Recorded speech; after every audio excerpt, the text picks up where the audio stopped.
Hi, I'm Sara Hull, and this is my husband, Jamie Gruzska, and we're really excited to share with you a recipe that really is something we make very often. We've been making it maybe 20 years, at least 10 years. We've been making it for breakfast, for brunch, for cocktails, for parties, and it is Tortilla Española. And the first thing we have to do is peel and chop 3 potatoes. So I'm going to start with this one. And you're going to get on. I'm going to get going on the onion. So I said it's really simple. We have a 1/4 cup of olive oil here. We have 1 onion that gets diced, 3 potatoes, medium-sized potatoes. Sometimes we dice the potatoes, sometimes we do them in slices. And it's a really lovely, simple appetizer. Why don't you get that burner going? I should get this going. This skillet needs to be one that could go in an oven. Good because point. It's going to be eventually you finish off the top under the broiler. Yes. I'm going to throw in a 1/4 cup of olive oil. Okay, let's get the onion in there. Maybe it's too hot. What do you think? I promise I won't do any public damage to myself.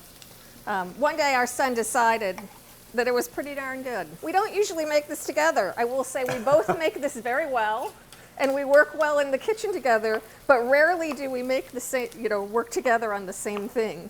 Yeah. Okay, I'm going to put the potato in. Okay. I think we're going to call that. You do the onion for about 5 minutes, and until it's translucent and tender, and it's actually sort of a wonderfully sweet dish because of the mellow onion flavor.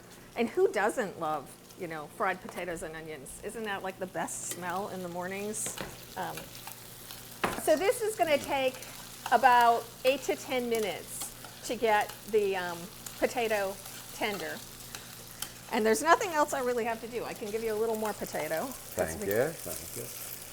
So how are the potatoes and onions doing there, Jim? I think they have the color we want, and I think the tenderness is something we check all the time too, to make sure they're a little tender. So a fork tender with a little bit of color on them. So the next thing we're going to do actually is I'm going to give you a bowl, Jim, and you might want to turn the burner off. We're going to scrape them out of the skillet and into this bowl to cool a little.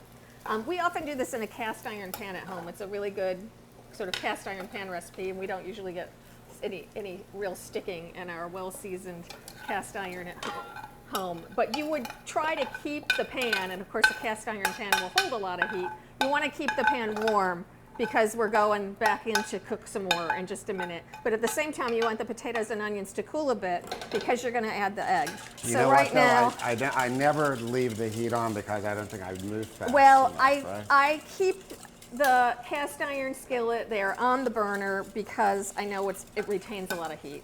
Do you keep the heat on? Well, and here in Hagerstown, our stove is electric and not gas. One of those flat electric it holds the things, heat too. Those electric burners don't cool off quickly. So I just keep it there with the heat quite low. So I have eggs that are whisked here, 4 eggs. If you're unlike me, if you really like an eggy tortilla española, go ahead and use a couple more eggs. I'm salting the eggs.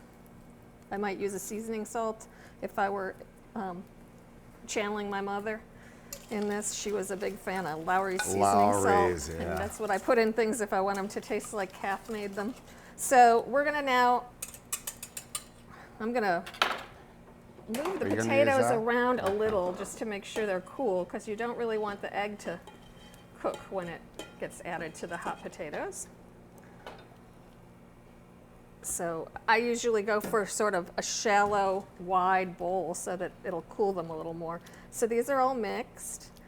So now we're going to scrape it back into our still warm skillet. And if you make omelets, this is very much like an Italian frittata, and different cultures and their different kind of egg dishes. So yeah, you're going to want to go around. You want to trade tools, release the edges, let the liquid part of the eggs I could handle that, I guess. Yeah. Go in there.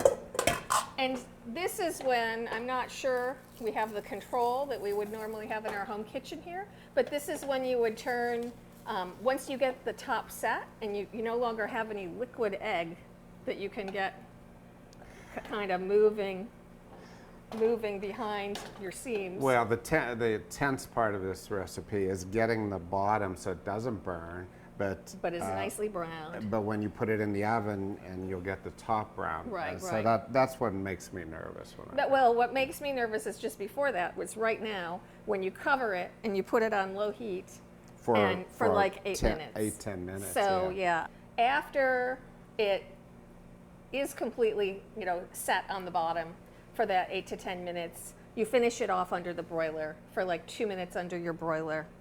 Everything starts bubbling, Yeah. and it's really quite beautiful. You want it to be pretty and brown, Yeah. and I can just go ahead and show you what it looks like when we make it. Ta-da!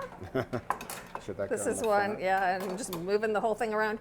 You can unmold it onto a plate and serve it. So if you're coming to our house for brunch and we're only having like 4 people over, we would cut this into pie slices kind of things. And then I'll show you tonight what you're having as our appetizer. It's a nice little mini that's- tortilla española. Yeah.